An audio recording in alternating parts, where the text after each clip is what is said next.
কেন্দ্রীয় তদন্ত চাইবে। মাঠে মাঠে গেরুয়া পতাকা দেখিয়ে গেরুয়া পতাকাটা কোন পার্টির পতাকা নয়, শুনে রাখো। যেটাতে পদ্ম ফুল আছে বিজেপি লেখা আছে ওটা বিজেপির পতাকা।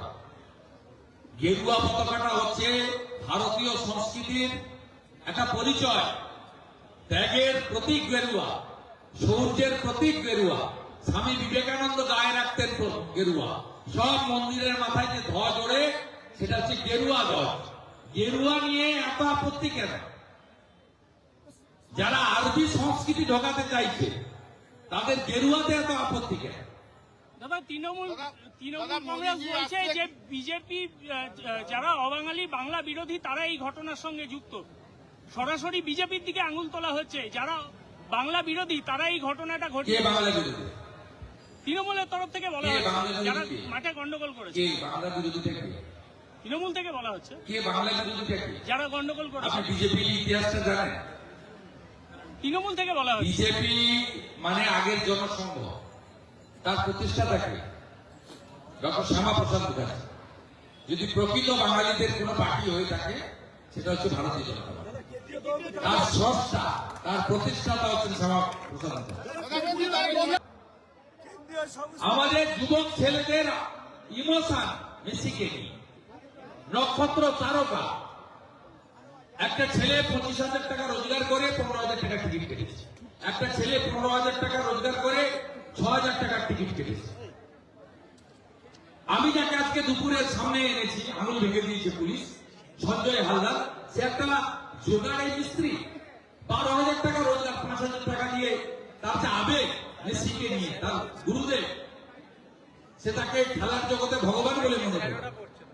আজকে এই যুবকদের ইমোশন নিয়ে আপনারা যে খেলাটা খেললেন আর যেভাবে নৃশংস ভাবে পিটিয়েছেন, এই নিন্দা করার কোনো ভাষা নেই।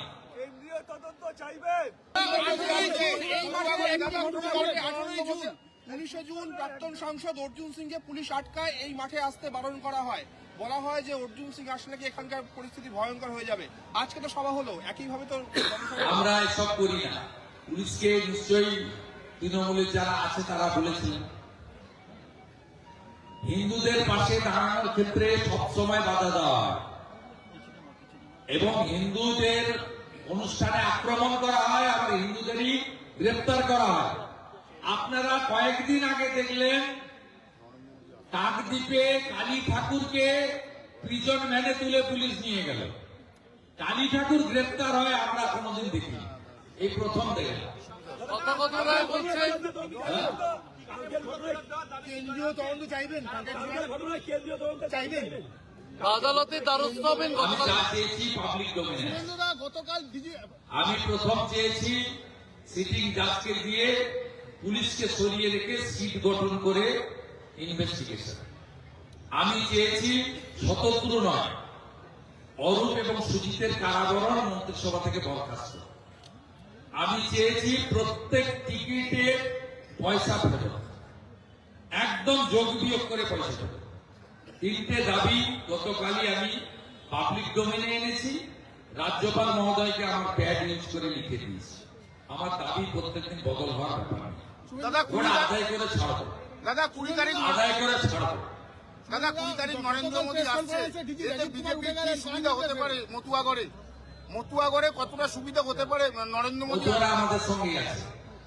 আপনি ইতিহাসের বই পড়বেন, 1907-8 সালে ঠাকুর হরিচাঁদ ঠাকুর, গুরুচাঁদ ঠাকুর মতুয়া সমাজ তৈরি করেছিলেন ধর্ম পরিবর্তন আটকাতে।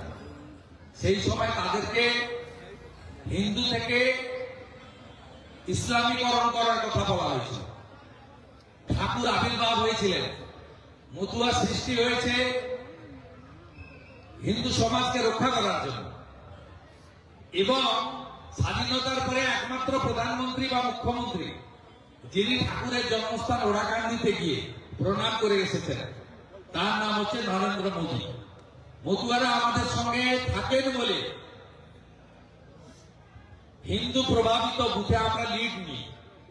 জগন্নাথ সরকার থেকে শান্তনু ঠাকুর সব জায়গায় আমাদের এমপিরা যেতেন অন্য বাঙালি হিন্দুদের সাথে রাষ্ট্রবাদী মুসলিমদের সাথে মতুয়াদের ভোটও আমরা ব্যাপকভাবে পাই বলি। বলছি এসআইআর নিয়ে কি তাদের মধ্যে কোনো ক্ষোভ রয়েছে, মতুয়াদের মধ্যে কোনো ক্ষোভ রয়েছে? এসআইআর নিয়ে মতুয়াদের মধ্যে কি কোনো ক্ষোভ রয়েছে? এই যে আমার এসআইআর জানা নেই, আমার জানা নেই। এসআইআর এর যে হিয়ারিং প্রসেস, কুমার তারা শান্তিতে ভারতবর্ষে থাকতে চান, মমতার পুলিশের হাত থেকে বাঁচতে চান। মোদীজি সেটা করে দিয়েছে। 31/12/2024 পর্যন্ত যে হিন্দুরা ধর্ম বাঁচাতে এখানে চলে এসেছেন তাদের প্রোটেকশন দেশের সরকার দেবে, এটা লিখিতভাবে ভারত সরকার বলে দিয়েছে। ওরা এখানে থাকতে চায় এবং পর্যায়ক্রমে নাগরিকত্ব পাচ্ছেন, পাবেন, ভোটাধিকার পাচ্ছেন, পাবেন। সে তো আপনার, কিন্তু ওরা যেটা চায় আমরা ভারতে এসেছি আমাদের যেন জেলে না যেতে হয়, যেটা মমতা ব্যানার্জির পুলিশ করছিল। এই জন্যই মোদীজি অর্ডার করে দিয়েছেন 31/12/2024 পর্যন্ত যে হিন্দুরা এসেছেন তারা সুরক্ষিত থাকবে, তাদের বাড়িতে পুলিশ যাবে না। এর থেকে বড় প্রাপ্তি আর কিছু বাংলাদেশের শরণার্থী হিন্দুদের হতে পারে না।